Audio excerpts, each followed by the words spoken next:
I started repairing pallets when my uncle started getting involved in the business.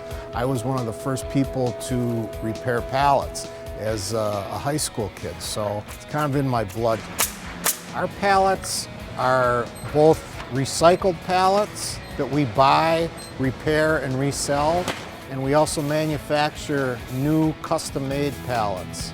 Pallets are constructed using either pneumatic hand nailers, or we have automatic nailing machines that manufacture pallets, and for some that are either too big, too odd sized, or just real small quantities, we'll do those by hand. Pallets is another thing that our customers may need, and we're trying to take care of as many things for them as we can. We need to be ready when they need them. So part of that is having a finished goods inventory that's big enough to take care of our customers. We'll stock the recycled pallets and also a lot of custom-made pallets.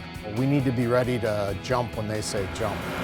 Heat treating is done for any wood packaging that is going to travel outside of the U.S. If you have wood packaging that has not been heat treated, there's a chance that there could be some sort of bug or contaminant in the wood, and that needs to be killed off using the heat treat method. It's important to us. This is as important as anything to us, though it's a smaller component of our overall business.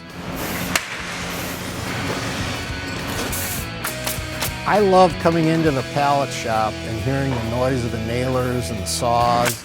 I love the action. I know what's going on. I know we're moving stuff in and out, taking care of customers, and I love it. I just love it.